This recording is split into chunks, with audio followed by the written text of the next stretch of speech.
Okay, thank you so much. I'm going to share my screen. Just give me a second on that.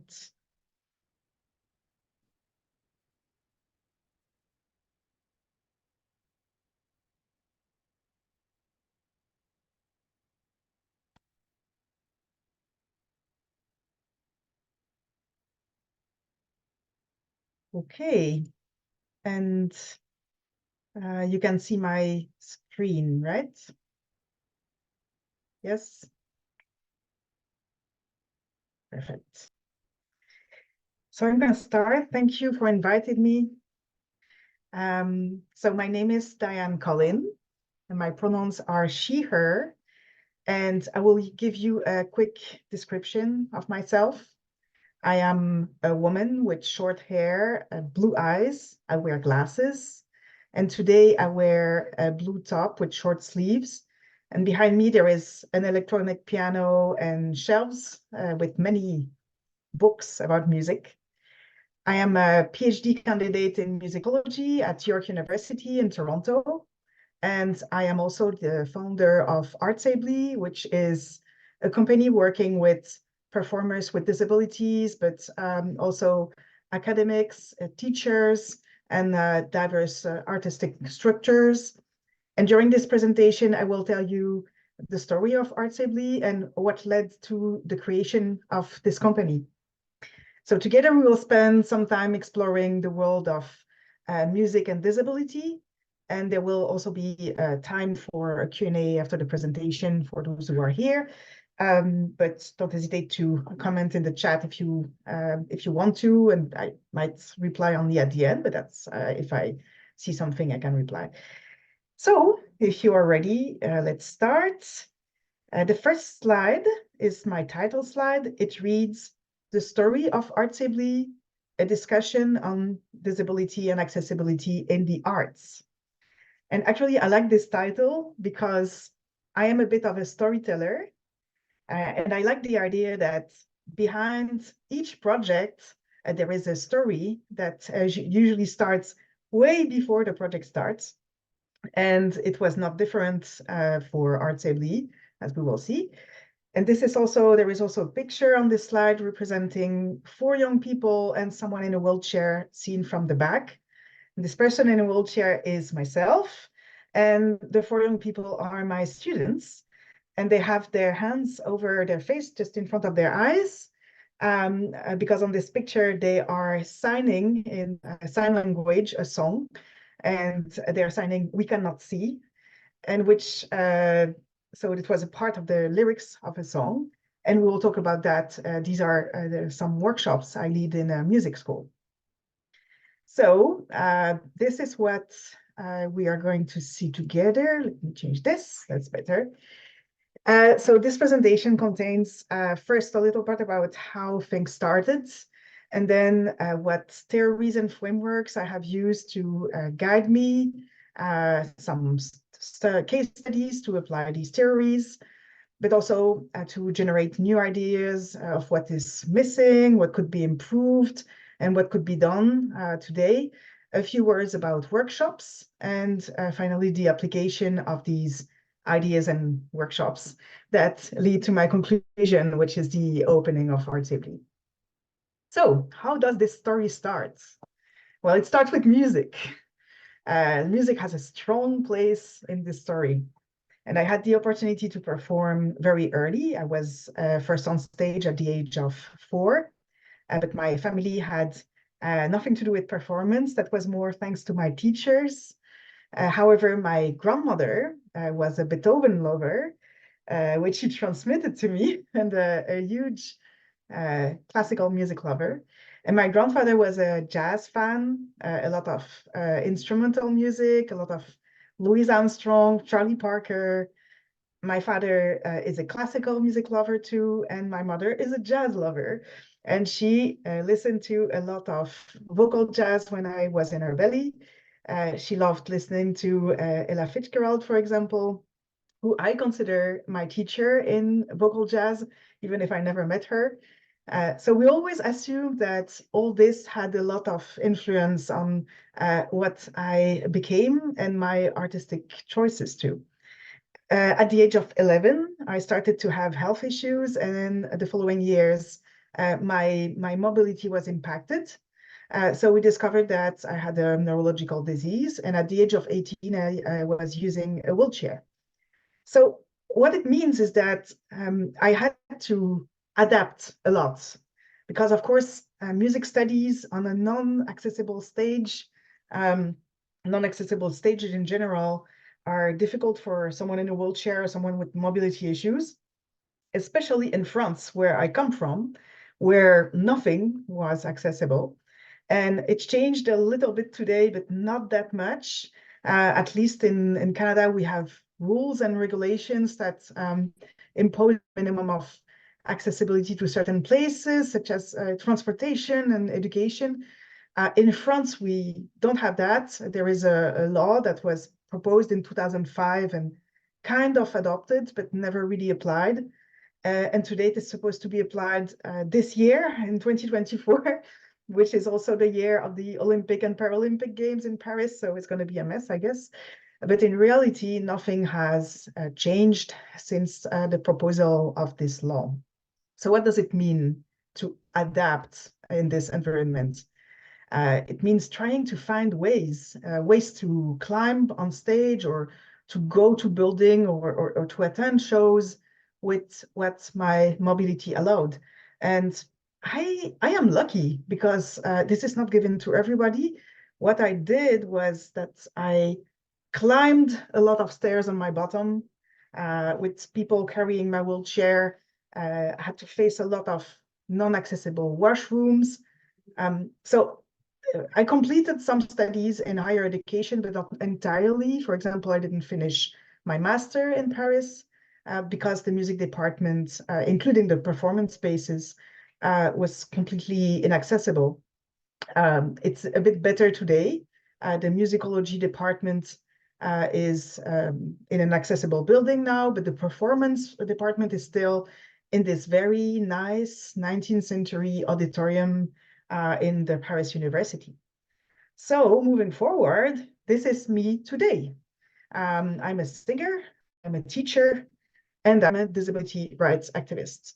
And on this slide, there are three pictures representing my life in Canada today. One headshot that represents me wearing a Chinese outfit because once or twice a year I perform with the Toronto Chinese Orchestra as a soloist, as a singer. I also sing jazz and classical music. The second picture is a picture with some of my students. There are three younger students who are playing some digital instruments, and another one who climbed on my knees. He's sitting on my knees. The third picture was taken during a talk, and I feel quite small in this big stage. So there is this stage with musical instruments around me, since just after me for this specific talk, there was a performance. And so my kind of activism is really that it's to talk with people. It comes with education, comes with shared experiences. And I have to say that I feel very lucky and privileged to be able to live all these adventures. So I will spare you the reason why I'm in Canada today, but the result is that I arrived 10 years ago now, and I was in shock because compared to France, everything was accessible to me in Toronto. Um, I even had to remember that there are some buttons to open the door. And I could take the subway, which was very, very important for me compared to what I lived before. What also changed my life is that I found a lot of choirs that claim to be accessible. And I love choirs to, first of all, to keep practicing and singing, but also for the community, the singing community. So I chose a semi-pro choir, very good quality, auditions, mixed choir between pro and high-level amateurs. And I met the person who would literally change my life, called Stephanie Martin. And she's a composer from Toronto. She used to be the musical director of this choir called Pax Christi Chorale. And she's also a professor at York University. So I'll let you guess where I'm going from there. I sang with her and with Pax during several years, and then she left to spend more time composing. And I continued singing with Pax a bit, but also got involved in some other musical projects. And then one day we were chatting with Stephanie, and she is asking me why I didn't finish my MA. So I told her the story. She said, well, bring your transcripts in Canada and apply for an MA at York University. That's when I started to think of what kind of project I could accomplish for my master. And I skipped this part, but my studies in France were in musicology about Beethoven, thanks to my grandmother, right? But then it was also about disability and music because Beethoven had hearing impairments. So I wanted to maximize my learning. I also wanted to learn new things. And in my application, I proposed to study in the music department, but also in the critical disability studies department. And I got admitted. They found my project of combining both interesting, and then I started it. So what happened next is that during my studies in CDS, in critical disability studies, when we reached the different models, we will talk about that in the theory part. When we talked about arts and disability, there was no music at all. And I couldn't believe it. And it was quite early in the program. So in my head, it was clear that what I wanted to do is to put some music in disability studies. And what also became clear to me is that at the same time of my MA, which was not that long ago, 5 years, the literature seemed outdated. And I didn't know at this time that there was some more that I didn't know of, because what we were studying was great, but it was outdated. So things started to align in my head. And what I wanted to do was to interview musicians of today, musicians with disabilities, professional musicians, and have their point of view, their perspectives, their opinion about what it is to grow up or to become an artist with a disability today for them. And I finished my master in 1 year, and I was advised to immediately apply for the PhD, which I did. And now I'm in the PhD program. Now, a word of advice and caution here. I am a hyperactive person, and I don't recommend to anyone to fast track studies. Everybody has a rhythm, constraints, a life, a body. And what I recommend is really to listen to this body and to take care of yourself first, which is really, really important. Anyway, this is how the story started. So now let's go to frameworks. So these frameworks I used between my master and my PhD to know more about my subjects, but also to develop new ideas. The two main frameworks I usually use in my work are critical disability studies, and particularly the social model of disability, and another framework, which is transformative learning theory. This is an educational framework based on continuous learning. And there are also two pictures on this slide, one representing some icons we find in disability symbology, such as a person in a wheelchair, two hands for sign language, and a person who is blind using a cane.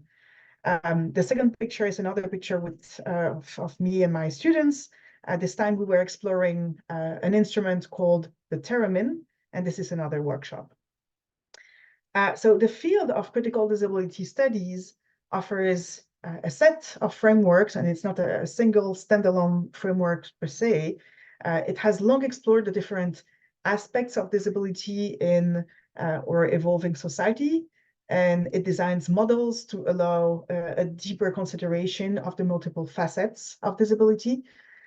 And two of the main models are the medical and the social model. And the social model provides a framework for disabled people to challenge preconceived notions of disability established by the medical model, which analyzes disability from a strictly medical and functional point of view. And the medical model will give a pathology. It will talk about the bodily impairments, the social model will talk about the way a person is viewed or included and perceived in a society. So the first authors to propose the distinction between disability and impairment with a critical lens were Mike Oliver and Colin Barnes. And we can also see their pictures on this slide. They were part of the Union for Physically Impaired Against Segregation, UPIAS, which was a disability rights activist movement founded in 1972 in the UK. And then the field of CDS evolved to propose other aspects, and it's still evolving today. But I want to keep in mind here the social model of disability. I also wanted to briefly talk about another model that is related, the cultural model, and it takes its roots in the social model. It started in the 1980s, and it's based on this idea that disabled people are seen as an oppressed minority group with a particular culture. And several movements were born from this concept, including deaf culture and crip culture. I'm going to spend some time, a few seconds on deaf culture here. I found the D-deaf culture, so lowercase d, capital D deaf culture, particularly interesting. And the image we see here represents hands signing lowercase d and a capital D at the same time. And there is a part of the deaf community defining deafness not as a disability, but as a fact. And they would divide into two groups, one with a lowercase d deaf and one with the capital D deaf. For example, the capital D deaf people or group won't have a cochlear implant because it would defend the medical model. It will force a cure. The cochlear implant is the device you need to have surgery to have this device implanted in connecting your brain and your hearing system. So you need to have surgery forcing a cure in their view, and it would not defend what they defend, which is the social model, and the social model would be using sign language as a language that everybody should learn, and I agree with that. And also the concept that there are other ways to hear, many different arguments. It causes other issues we don't have the time to explore, but this idea of other ways to hear, especially for someone who's coming from the Beethoven studies, had a huge impact on my own research, and mostly on the concept of perception. And there is this preconceived idea that to be deaf means silence, to play music means sound, so they cannot come together, which is not true. The audience will perceive the same sound if, I don't know, a piano is played by a blind person. We will hear the sound, and it's a sound of a piano. But we might discuss the perception of a deaf person who signs the lyrics with sign language. It is visible, it is different, but it cannot be heard. So is it still perceived as music? This kind of problematic that's are really fascinating. My second framework fits into educational studies. And there are multiple approaches that I could have taken, but I chose to apply transformative learning theory, which was developed by Jack Meziroff. It consists of the idea that learners can adjust their thinking based on new transformation. And normally it applies to young adults because it challenges the learning we had as a child, and it introduces new elements that would transform the way of thinking to create new learning paths and a new understanding. And I chose this approach because I believe that transformation can happen even in a child's learning, because children of all ages are influenced by external factors, such as what they learn at home, what they learn in school, what they learn in music school. And I believe that something that they learn in one of the environments can challenge the way they learn in the other environment. And if we show them some options of what is available in our society, it will transform their way of learning and understanding the world. And also, I wanted to find a model that could apply to both children and the teachers. because the teachers themselves have an important role to play. So the first individual in the classroom that needs to apply transformative learning theory is the teacher. So whether it is by using the social model or transformative learning theory, what I am interested in is the way we look at things differently. So now that we have an overview of the frameworks, let's talk about the musicians. Um, I will give you one example of something that happened before the model of the different models of critical disability studies were applied in research. And I had to fight very hard not to talk about Beethoven or Franz Liszt, which is my second area of research in the 19th century period. I want to start with the 20th century. So my first case here is Paul Wittgenstein. A few years ago, there was an interesting article written by a CDS musicologist called Blake Howe, who is an international professor, associate professor, sorry, of musicology at Louisiana State University, still very active today. He wrote an article about Paul Wittgenstein, who was the brother of the philosopher Ludwig Wittgenstein, and he was an Austrian-American pianist who became famous before World War I. He lost his right arm on the battlefield, and he decided to persevere as a musician after the war. And we see his picture here. He's sitting on the piano. His left hand is on the keyboard. The right sleeve is empty and folded.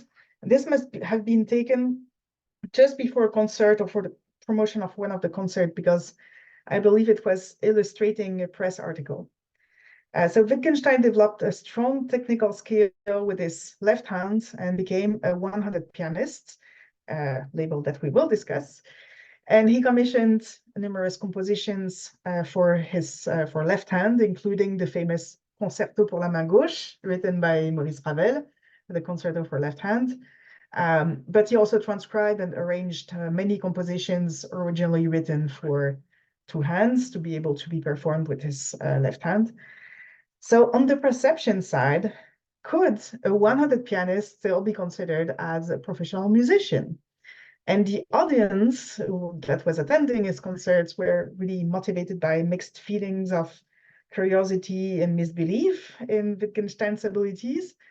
And the journalists tried to normalize the situation in their reports as the concerts were always successful, but they also reminded the military past of Wittgenstein like a war hero overcoming his battles.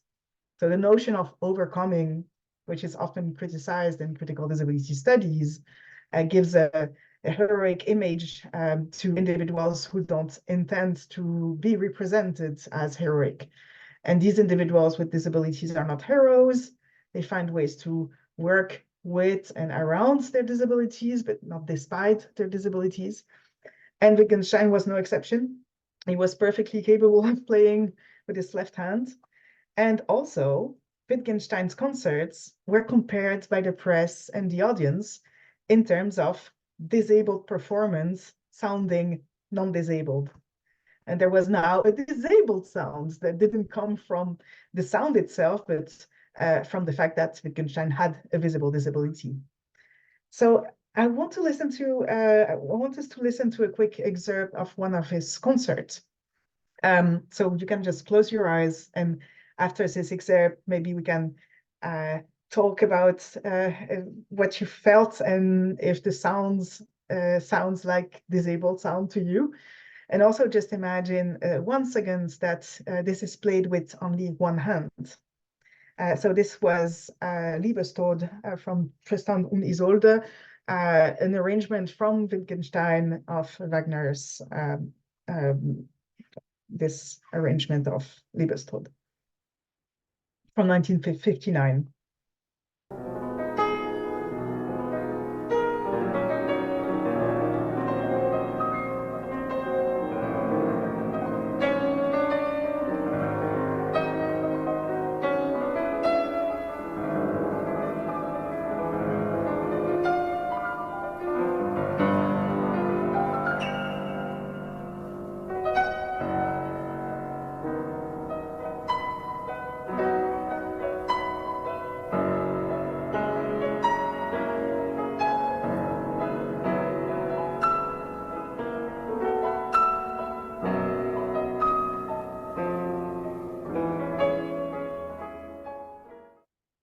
this is a quick excerpt, but we can talk maybe after the presentation, can talk about your impressions. So in CDS, there has always been this separation between the social model and the medical model. And we find this distinction in Wittgenstein's case here, disabled against able performer and 100 against 200 performer, disabled sound against able sound. The social model of disability examines how society defines and assumes and understands disability, such as seeing a hero in a person with disability, but also the opposite, such as considering someone with a very visible impairment less capable than someone able-bodied. So can such experiences lived by Wittgenstein still be lived today? So let's see that. So one element that is crucial in the progression of a musician with or without disability is education. And students with disability face multiple issues in schools, the same in the music school and in musical education. So the cases I will show you now are people I interviewed either for my MA or my PhD. And this is really how the real life conversation started. Our first example here is George Denahy. He's a musician who was born without arms. He was raised in the States, and the whole family was musical. So there was no way he would not play music. And with some help, he started with the cello, and today he plays the guitar and he sings, and he's also a motivational speaker. So on this slide, we can see him walking bare feet, which is what he usually does when he's about to play music. So that's, I think he took his picture just before concert, something like that. And when I interviewed him, he told me how important his teacher was for him, but also how he got help to figure out how to play his instruments differently. So let's hear what he has to say about that. It's really amazing. Before I ever even had one lesson on cello, my teacher took it upon herself to learn how to play with her feet first. So she just wanted to see, is it possible? Could it be done? I mean, could someone like her even figure it out? And she did. After like a week or so, she figured out that, if you put the cello on the floor, on a pillow, and keep it secure, and hold the bow with one foot, and then do the notes with the other foot, she was able to play Twinkle Twinkle Little Star just with her feet. So then she was able to teach me. And she came up with an idea for the bow, because a bow is a little hard to grip just with your feet.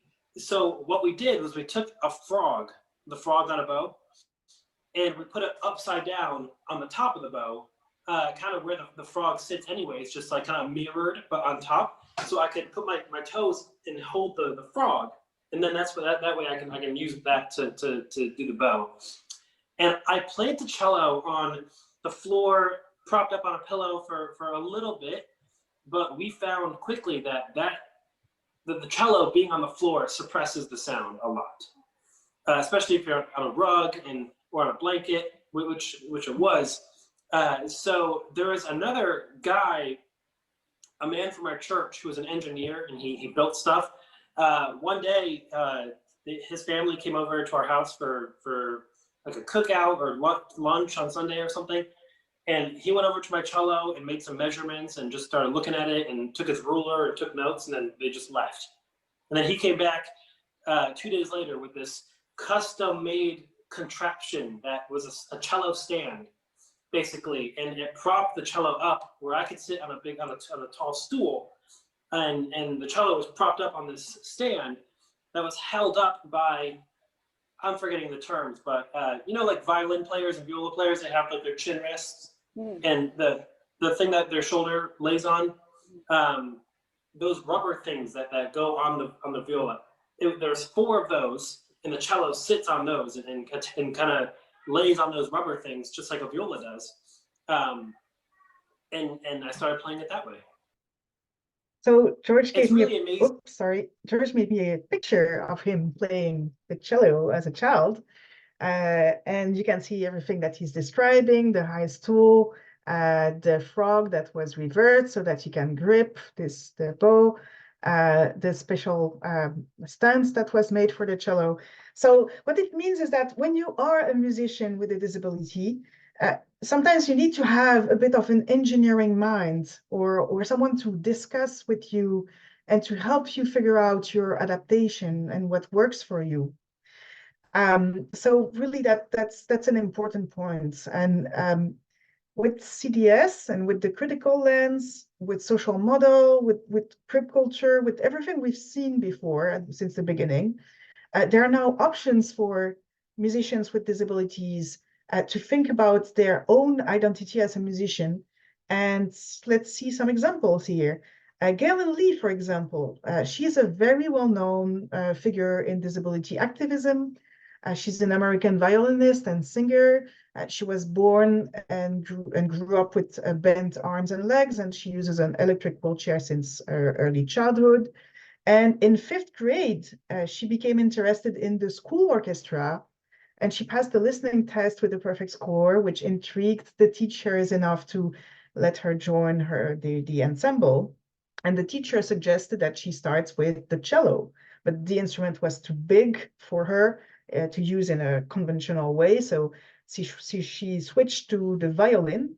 And with the help of her teacher, she developed the technique of playing her instrument that still applies today. She holds the violin upright as she would with the cello, and she holds her bow, which is actually a half size smaller than a traditional bow, like a double bass player. She's also a singer, and in 2016, she entered the American radio NPR's Tiny Desk contest, and she won. And she started a musical tour. During this tour, she embraced the concept of disability pride, which consists of seeing disability as an ordinary component of our society and of our identity, of which one should be proud. And she became a public speaker, building awareness on what being disabled means, how details such as language used to speak about disability can make a difference. And she defends the fact that living with an able body is not better than living with a different kind of body. These notions we can also find in the social model of disability. And in 2021, she collaborated with the American singer Lachi, who is a Latina singer who is blind. And both believe that disability awareness talks are helpful and important, but could be complemented with something more significant. In 2021, Galen Lee participated in a Grammy Disability panel moderated by Lachi, and after which the Recording Academy told Lachi that they would come back to them. But there was no them. The participants invited were individual musicians. And Lachi and Galen Lee realized that what was needed was an organization. Thus, they created this coalition of music professionals called RAMPT, Recording Artists and Music Professionals with Disabilities. And the organization was launched in January 2022.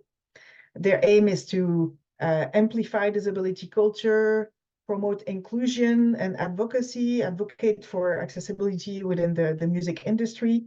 And for the two performers, creating a cohort of music professionals with all kinds of disabilities gives a stronger public representation and a presence to all disabled musicians.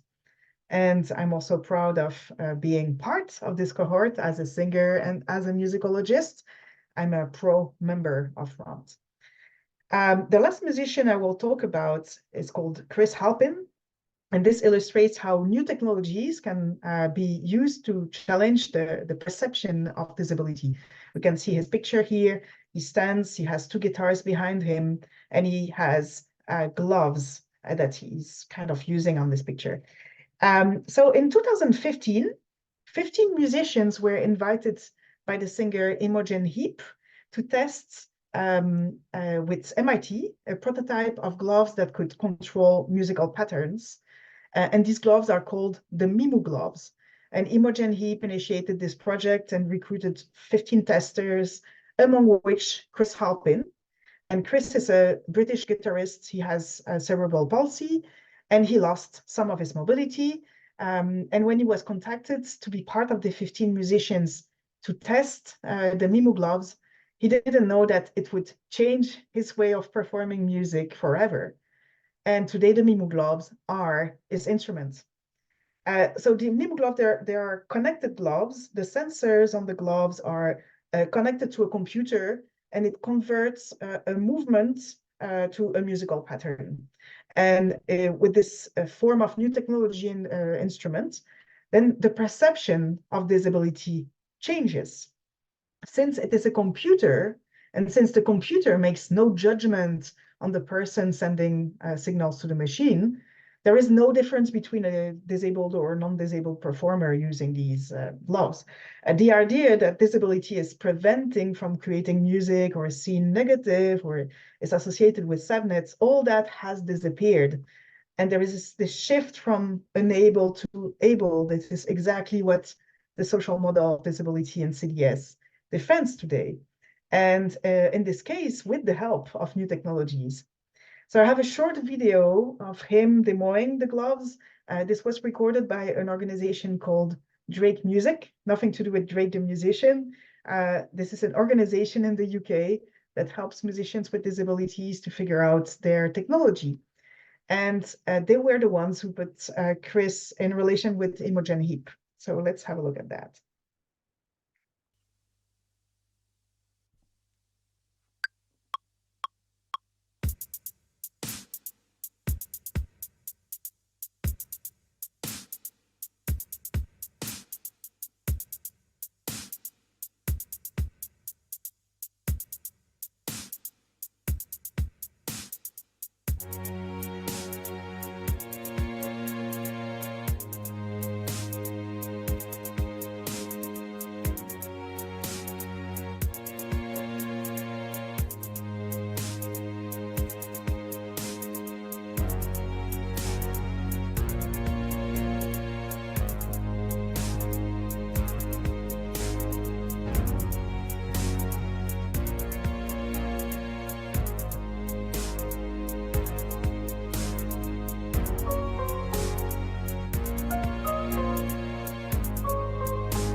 I really love this video.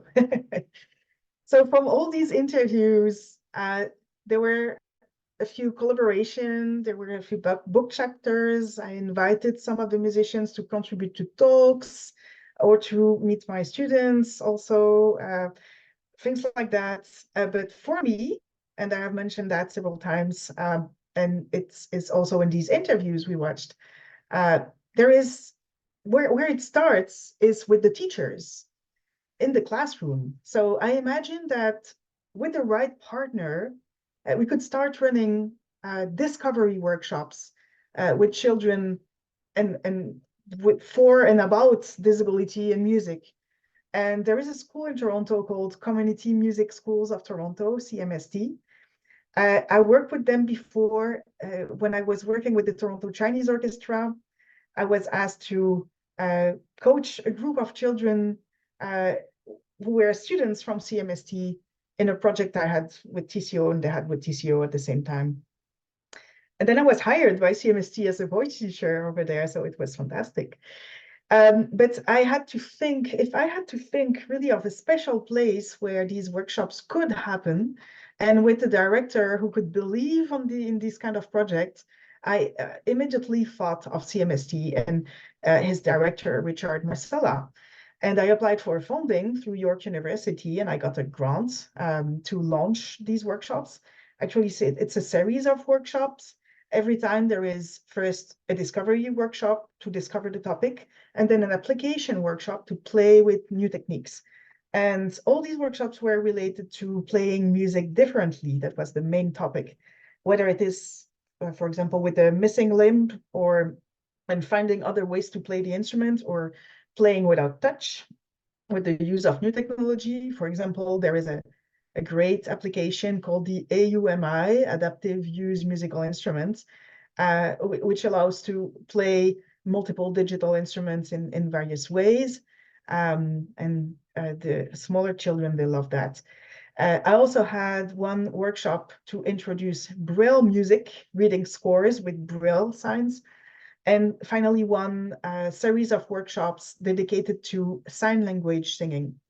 And so on this slide, there are a few photos taken during these workshops. And unfortunately, we won't have the time to go in details to all of these. But if you're interested in some, we can talk about it during the Q&A. I wanted to show you snippets of what can be done with different age groups. And in a few, I will also show you a few seconds of a video, actually 2 videos, one with a group of children 4 or 5 years old, to whom I taught the song Baby Shark in ASL. And the other one is Gaby Parasol. We can see her in this picture here and here in these 2 pictures. She's deaf. She's a sign music performer. And she worked with some of my students aged 9 to 13. And the song they learned with her was The Greatest, Basia, which are the lyrics that are written on this whiteboard. And in this video, in the second video, it will be the second one, we hear her interpreter talk off camera. So let's watch that. So these are my students, 4 or 5 years old. No. 1, 2, 3. Baby shark, do, do, do, do, do. Baby shark, do, do, do, do, do. Baby shark, do, do, do, do, do. Baby shark. Mommy shark, do, do, do, do, do. Mommy shark, do, do, do, do, do. Mommy shark, do, do, do, do, do. Mommy shark. And then you have it in head all day long. I know the feeling, sorry. The second video is a group of 9, 13 years old.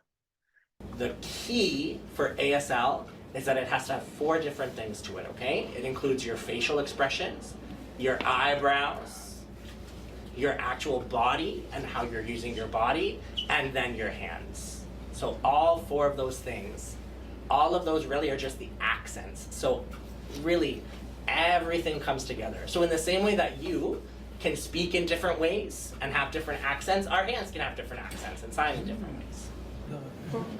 So let's say, for example, those helping verbs and the nouns, some of them we don't actually use every single one. We really just focus on the main things that have a meaning to them. So eyes, or running, or stamina, or mountain, climb, mine. See, I didn't underline to be. That's gone. Forget about it. All right, so now enough with me, I want you to see this sentence. So don't give up, I won't give up. So remember, we gotta do it twice. So don't give up, I won't give up.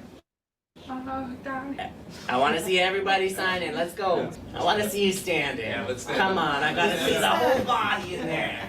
So there was a bigger video that was made with these initial workshops, and that's an excerpt of that. Okay, and all these experiences have led us to the conclusion, which is the creation of Ably in order to have a single place to continue delivering these services and to continue to carry them after I finished my PhD. And my aim is with Ably is really to continue to have these talks with the artists, with scholars, and with structures who promote artists with disabilities, with choirs, ensembles who propose a better integration of individuals with disabilities, etc. And I really have, so I already have partners, which is great. So in Ably, we offer advising and consulting company services. For example, we work with the Reconsent Foundation in Vancouver, but also like generally in Canada. They're specialized in accessibility assessments for buildings. So working with them for concert halls and theaters to improve access to the stages and backstages. But also simple consulting services with Ably, such as helping a choir or an ensemble becoming more accessible to performers and to find ways to do that. We continue to offer these workshops for schools and lectures and trainings for universities when possible, conferences, but also mainstream conversation. For example, parents or teachers who are wondering what these workshops are about. We also offer some free resources for general knowledge, such as podcasts with artists and scholars who talk about their work, but also a list of books and movies, a blog that gives extra resources, usually provided by the interviewees of the podcast. All services, including the podcast, are available in French and in English. The next episode of the podcast will be published this Friday. It will be about Viva Singers, which has an inclusive choir based in Toronto. So all that to say, don't hesitate to have a look at this website and to send feedback if you would like to do so. I love to hear what people think about the website and the content and how to improve things. And that is my last slide. I also have some references I can send to Professor Honisch if you would like to. And that's it for this presentation. Thank you so much. And we can go for a Q&A if you have some questions.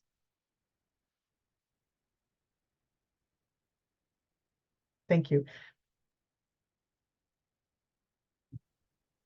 Thank you so much, Diane, for this fascinating presentation and for sharing some of the work that you're doing, the really important work that you're doing with Arts Ably. Tekla, do you have any questions that you would like to raise?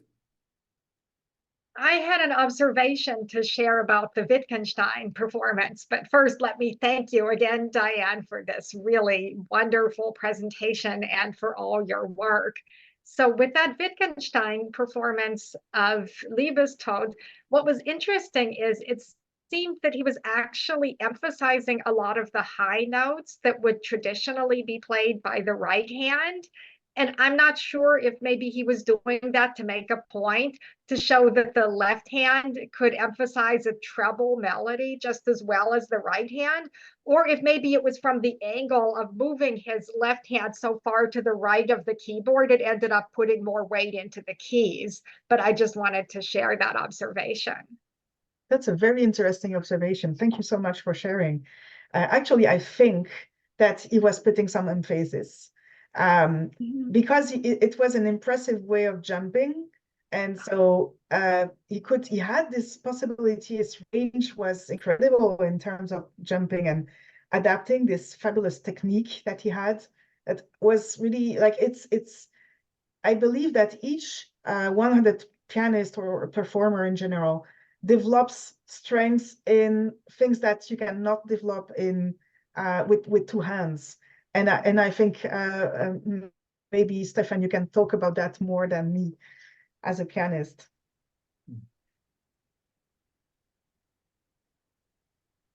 Or maybe not. Sorry? Or maybe not. No, thanks, Diane. It's an interesting point. This example may not be all that closely related, but I'm reminded of the example of Vladimir Horowitz, whose playing technique was decidedly unconventional and in many respects really went against some of the core tenets really of ordinary piano pedagogy, and he developed some of these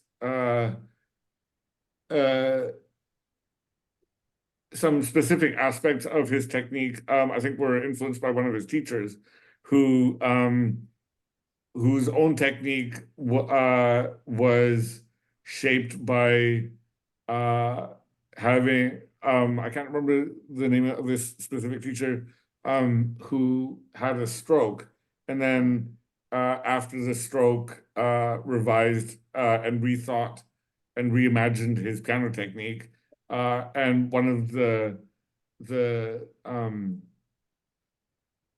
the main aspects of his technique that Horowitz's teacher revised, or we thought, was holding the fingers, how to position the fingers relative to the keyboard. And so I think under the influence of this teacher, Horowitz developed this flat-fingered technique that in many ways is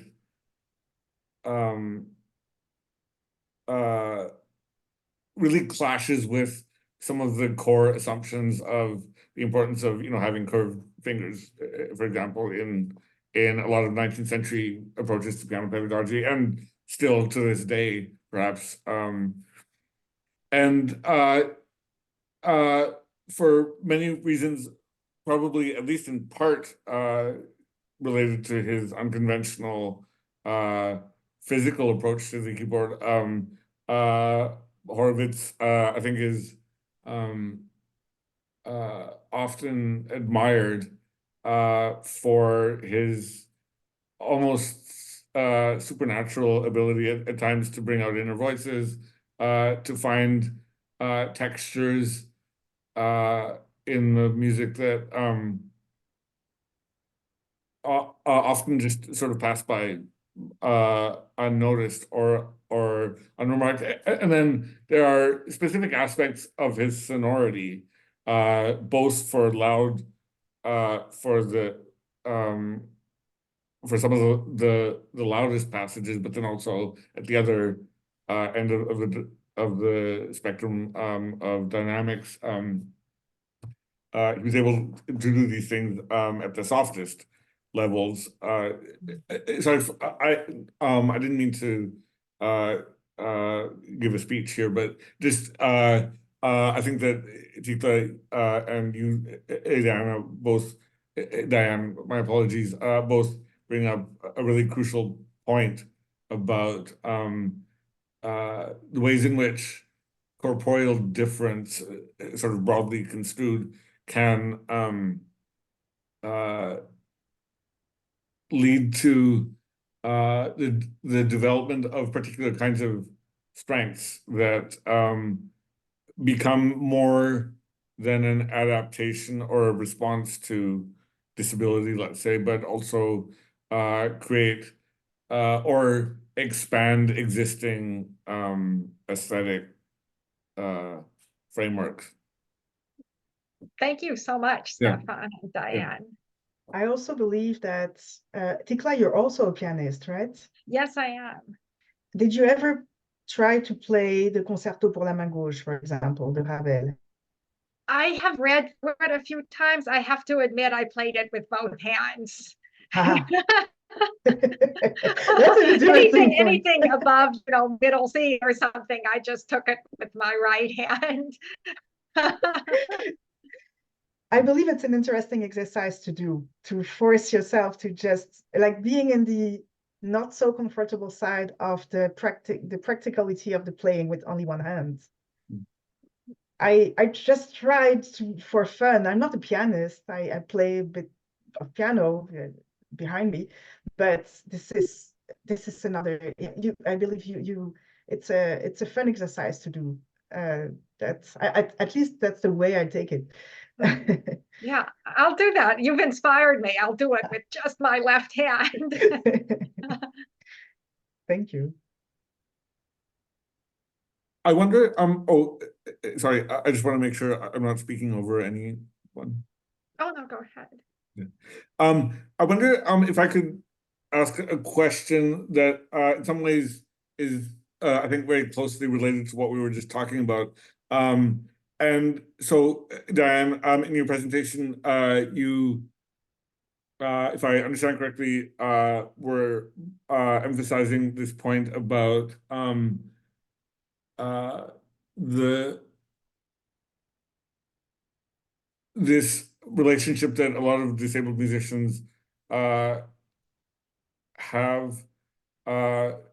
or these circumstances that a lot of disabled musicians have to navigate, dealing with inaccessible performing environments, for example, and then in response to the bodily experiences, cognitive, intellectual, and sensory dimensions of disability, individual musicians can develop techniques, strategies, and approaches that always that often frame individual responses to disability, but frequently in relation to these structural aspects of disability. And I wonder, just to sort of frame my question in a more specific way, I wonder that relationship between what one might frame as the objective, structural, systemic aspects of disability as a social process, let's say, in relation to what individual musicians might be able to control in some way by developing alternative approaches to playing an instrument, to singing, to reading notation, or process to making sense of musical notation. To what extent can that tension between the sort of structural and social on the one hand, and the individual on the other hand, be understood then in relation to what we were just talking about when it comes to aspects of individual adaptations to disability in order to make music that are also taking place within existing pedagogical traditions in music, or in particular areas of music studies in which things like extended techniques are not considered, are not stigmatized, let's say, in necessarily the same ways that individual accommodations to disability are, but are regarded as original and innovative and valuable parts of the history of 20th century composition and performance. Let's say there seems to be these tensions operating in relation to the sort of practical aspects of making music, and then also in the sort of aesthetic realm. That's a very long way of asking a question, so I apologize for that, but I just wonder whether you could tackle that. Yes, thank you. Yeah. It's right. So the problem is these. So if we compare that to, for example, the conservatory pedagogies that are very rigid and follow the book, and there is no way we can do something else than what is in these books. I found that in most of the interviews, the people who are interviewed say that they always faced the issue of being in a more traditional education, where normally you have to do whatever the is recommended in terms of orchestra, or in terms of learning an instrument, and well, you learn the piano with two hands, and that's it. And you, it's rare. For example, Gail Lee, I pointed her story in my presentation because it was rare, especially 25, 30 years ago, to say, okay, let's do it, and let's. So teachers, I that if it's not the school itself, it's the teacher who will make a difference, and will say, well, let's adapt to the person instead of the person adapting to us. and this is rare enough. And in most of the interviews I really had two things. It was difficult for me to be in a music school because I had to find my own adaptations individually. And I didn't have any role model. So when I was growing up, there was nobody like me around me. So it makes you feel as a performer unique and strange, and as opposed to a system where the school now, for example, these workshops, the school says, let's propose the workshop to everybody. It doesn't matter if you're disabled, not disabled, if you have like one hand or one feet, it doesn't matter, one foot, it doesn't matter. Let's do a kind of an, so it's a kind of an ideal vision of music education that breaks the rules and breaks the system. And if this time it was not the teachers, I involved them in every activity, but it was not really the teachers who made the difference. It was the school who made the difference. But the school is a school that is that has a special vision. So once again, it has something unique that couldn't really apply to all traditional schools. So how do we make these traditions evolve? And this is a conversation that is broader, right? How do we make this tradition evolve? How do we break the musicology tradition evolve? How with the critical disability studies? And I believe we are in this period right now where it's happening. We are living it right now, and we are lucky to live it. Thanks to a lot of different people, thanks to a changing mentalities, thanks to openness. So I have hope. I have hope that this is happening in the 20, but maybe 10, 20 next years. We will see a change in these traditions where we still have to have the conservatory, we still have to have the tradition, but we will also have an increasing number of schools that will offer more open education and a more open-minded ideas and adaptations, and let's adapt the structure instead of adapting the individual, if it makes sense. Yeah, thank you, Diane, for helping make those changes happen. I wanted to ask you about that amazing sign language performance of Baby Shark that the kids did. I'm curious about how you educated them about deafness and about sign language beforehand. Was there a kind of framing to the activity where you explained that some people can't hear and this is how they communicate? How did you sort of set that up for the kids? Yes, thank you for the question. Yes, I did. The idea actually started from the children. I was doing, at this time, I was doing the early childhood music classes, and that's the age 4 or 5 years old. And one of the little children started dancing on Baby Shark. And then we had the conversation that, oh, it's cool because you're doing some movements. It's like sign language. Okay, what is sign language? And then we started talking about sign language, and my workshop with the older kids or children were maybe 2 months later. And I was thinking it would be cool to have also these younger kids do that. And with we hear someone playing the guitar. It was the co-teacher of this course. Who said, okay, so let's do it. Let's teach them the basic sign language. And I speak a little bit of sign language, but I wouldn't, this was easy enough to have someone telling me how to do that, and then I would teach the class. And so we learned like baby steps of Baby Sharks. So baby, we just started to do that, baby, and then shark. And then they started dancing, doing that.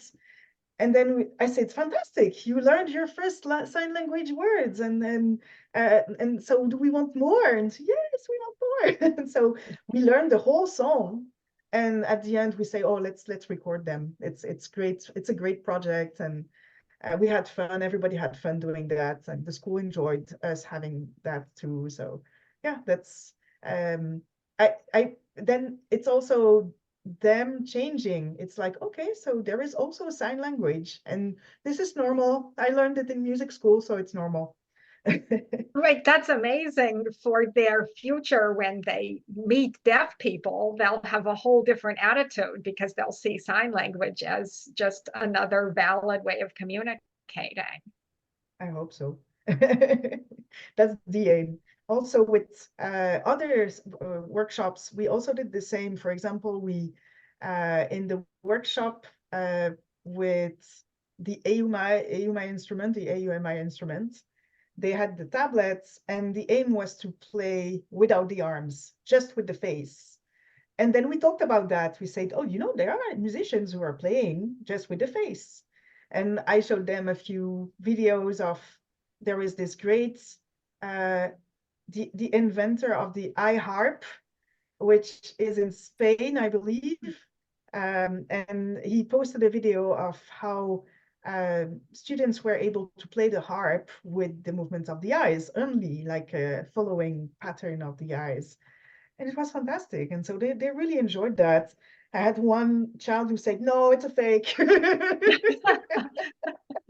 It's not possible. So it's also education, right? It's also step by step saying, you know, it's possible. Look, this is another example. So I believe they changed thing in their conversation, saying, okay, maybe I should consider that there are some people playing differently than traditional ways. That's great. That's really important and inspiring work. Thank you. Well, I think we reached 1 hour. Yeah.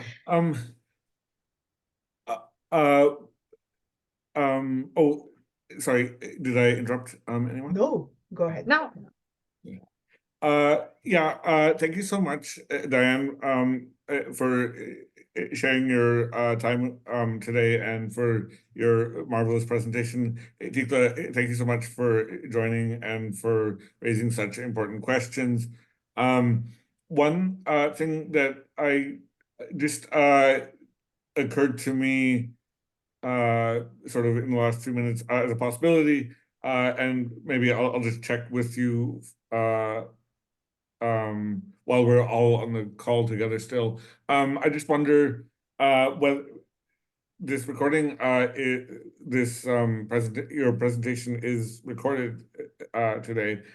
And so I just wonder whether it might be a possibility for me to, or whether you might both be open to having this presentation shared to the St. John's College website, for example, or even for me to post it to my LinkedIn page, the recording.